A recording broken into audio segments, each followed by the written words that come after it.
अंतरिक्ष में एक विशाल स्पेसशिप एवलॉन अपने डेस्टिनेशन होमस्टेड 2 की तरफ बढ़ रहा है। शिप का हर कैबिन खाली है। सभी 258 क्रू मेंबर्स और 5000 पैसेंजर्स हाइबरनेशन पॉड्स में सो रहे हैं। तभी अचानक शिप एक एस्ट्रॉयड बेल्ट से गुजरता है, जिससे उसके शील्ड्स कमजोर हो जाते हैं। एक विशाल एस्ट्रॉयड से टक्कर होती है और शिप के सिस्टम्स मेलफंक्शन करने लगते हैं। जिम प्रेस्टन, एक मैकेनिकल इंजीनियर, का हाइबरनेशन पॉड अचानक एक्टिवेट हो जाता है। ऑटोमेटेड सिस्टम उसे बताता है कि वह 120 साल सोने के बाद जाग गया है और होमस्टेड 2 पहुंचने में अभी 4 महीने बाकी हैं। जिम खुश होता है, लेकिन जल्द ही रियलाइज करता है कि वह 90 साल पहले जाग गया है। शिप पर वह अकेला है, बाकी सब लोग अभी भी सो रहे हैं। जिम को समझ नहीं आता कि क्या करे। वह शिप के हर कॉर्नर को एक्सप्लोर करता है, ब्रिज, ऑब्जर्वेटरी, बार, लेकिन कोई नहीं मिलता। एक एंड्रॉयड बारटेंडर आर्थर से बात करता है, लेकिन वह भी उसकी मदद नहीं कर पाता। दिन बीतते जाते हैं। जिम अकेलेपन से परेशान हो जाता है। वह गोल्ड क्लास पैसेंजर्स के लिए रिजर्व्ड रेस्टोरेंट्स में खाना खाता, गेम्स खेलता, लेकिन फिर भी उसका दिल नहीं भरता। एक दिन निराश होकर वह स्पेस सूट पहनकर शिप से बाहर निकलता है और अंतरिक्ष की ब्यूटी देखकर इमोशनल हो जाता है। तभी उसकी नजर एक हाइबरनेशन पॉड में सो रही ऑरोरा पर पड़ती है। वह उसके इंटरव्यूज सुनता है, उसकी राइटिंग पढ़ता है और उससे प्यार करने लगता है। लेकिन एक डिलेमा,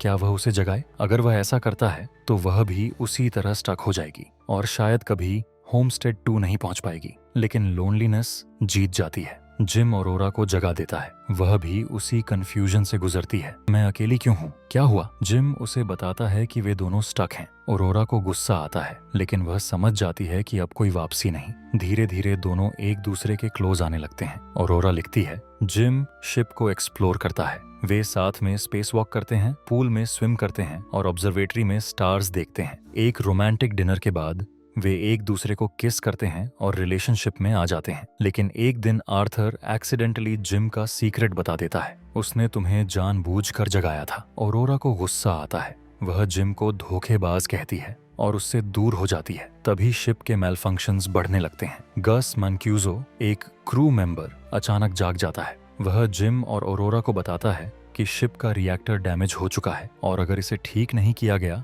तो सभी पैसेंजर्स मर जाएंगे। जिम और ऑरोरा मिलकर रिएक्टर को फिक्स करने की कोशिश करते हैं। जिम को रिएक्टर के बाहर वेंट डोर को मैन्युअली खोलना पड़ता है, लेकिन ऐसा करने में वह ऑलमोस्ट मर जाता है। ऑरोरा उसे बचाती है और इस प्रोसेस में वह उसे माफ कर देती है। अंत में जिम ऑरोरा को बताता है कि मेडिकल पॉड को हाइबरनेशन पॉड की तरह यूज किया जा सकता है। वह उसे कहता है कि वह सो जाए और होमस्टेड 2 पर जाकर अपनी लाइफ जिए, लेकिन ऑरोरा मना कर देती है। वह जिम के साथ रहना चाहती है।